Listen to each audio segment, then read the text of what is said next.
The next application we're going to talk about is a program process called 730 60-day feedback program. Now, this is a program or a process that has some specific points that also we need to kind of be sure to address and be sure to zero in on when we're connecting our theoretical structure to this. Again, research indicates the first 90 days, critical period, employees forming the attitudes. Frequent feedback from leaders can help new hires in this process. So how do we do that? How do we get frequent feedback? How do we assure that? How do we engage those individuals more effectively during that critical period of time? We know that that's the element that's forming the components of attitudes, where the cognition, the affect, and then the behavior. So perceived organizational support, all of those pieces are developing during that initial 90-day period.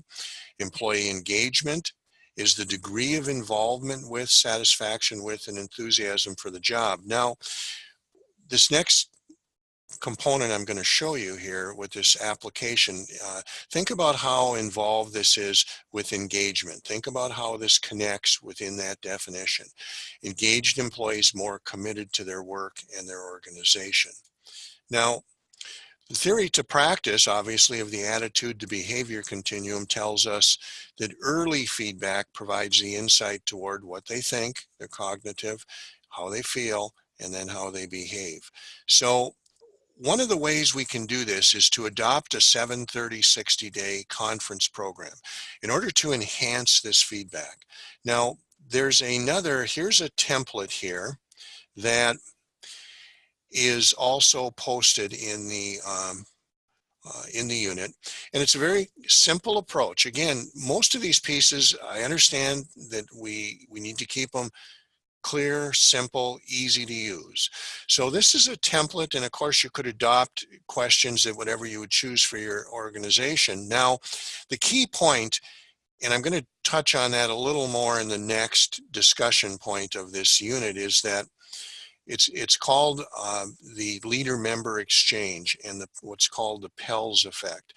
The more status the leader has that provides this feedback, the more impact it has. So it's really important that at the highest level feasible is the person who conducts this brief meeting. This doesn't need to be more than about 15 minutes of a meeting, but it's critical to set this up with the employee and take the time to meet with the employee. And this doesn't mean stopping on the floor and talking to them about this in public. It means setting up a time for them to come to the office, sit down for a few minutes, and you explain to them, I want to check in with you. I want to hear how things are going. And I have a couple of questions I'd like to follow up specifically. And of course, hear whatever you have to say as far as your onboarding process. Now, you notice 7 days. It's critical to do this within 7 days. The employee, if there is something that's going wrong, if there is something the employee is forming a perception of, we want to be able to correct it or get back on path. So the idea would be to have a 7-day, a 30-day, and a 60-day meeting. Now, it would be as simple as recording who the employee is, what's their hire date, and who's the supervisor for the person. Now, I'll take for example, I'll just use a skilled nursing center as the example. I would strongly encourage that either the director of nursing or even the executive director. That would be the best if the executive director could take the time to take this meeting, this brief meeting. Very meaningful, very powerful. And I do understand that we can say, well, you know, gee, if we've got 10 people that start in a month, that's going to be 10 meetings. Yes, it is. And I would argue that that's an important piece of senior leadership, to take the time to do these things. And that's what differentiates the organization from other organizations that don't do these things. And if you remember how our culture forms and how our perceptions of those form and those commitments. Now, and perceived organizational commitment focus on their perception of how the organization values them. If you have a new CNA, we'll take an example, a new CNA, 19, 20 years old, and the executive director takes 15 minutes out of their day to have them come in their office, sit down within the first week and ask, how are things going? We want to hear from you. This is a tremendous connection with the employee that can be leveraged very easily. Look at some of the questions.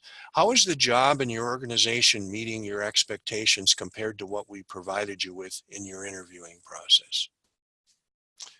That's important stuff. And as I said from the beginning, we need to be fearless about the questions we ask. We need to gather meaningful information. So is everything going okay? If they say, well, and you can see that, they don't really say, ask them, was your pay explained to you? Remember now, we should have a program in place to, to address that. Did you understand how we placed you on the wage scale? Did you get the information you needed during your original orientation? Yes, everything's fine. I understand that. Is there anything you feel you need more training or assistance with so that they're not getting? How is the communication with your supervisor, with your charge nurse? What if they say, well, I haven't even really talked to the nurse yet? That's important to know. You might want to follow up with that. Based on your past experiences, what ideas do you have for improving any processes? Now, look at the question 5. Is there anything that would cause you to think about leaving the organization? That's a pretty blunt question, but you want to hear about it. Don't you want to hear about it in the first week rather than have the person after a month and a half leave because something was not as they perceived or expected? Are there any other questions? Now, a fairly short interview, 15 minutes to get to know the person a bit better, to hear what they have to say and evaluate the feedback. So a very simple program, but very powerful program. Once we understand what we're trying to do with this, the objectives, that initial day, those perceptions, those attitudes that we're driving.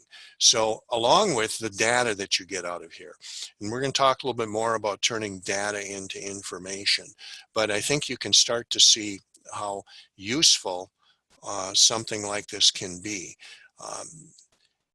A very simple step, but I would encourage you to adopt this program, follow it religiously. If the employee is told at orientation that this is a program we have, you'll be getting an opportunity to meet with the executive director, they look forward to that, then you need to do it. The worst thing you can do is tell them that they're going to be have this opportunity to meet and confer, and then you don't do it. So it's important for a second level supervisor, like I said, to do this, not their immediate supervisor. And be sure to follow up on the feedback provided. If they tell you something isn't working well, it needs to get back, the leader needs to get it back to the organization. And then we talked a little bit about collating the data and turn it into information. And we'll cover more about information and data collection and in some of the other units and in a generic sense that I think you will find helpful. So again, powerful piece during this initial perception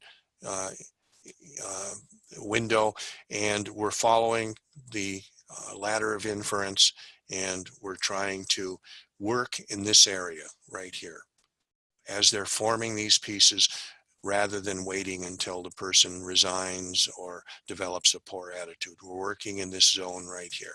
This is where we can influence these top pieces. So take a look at that.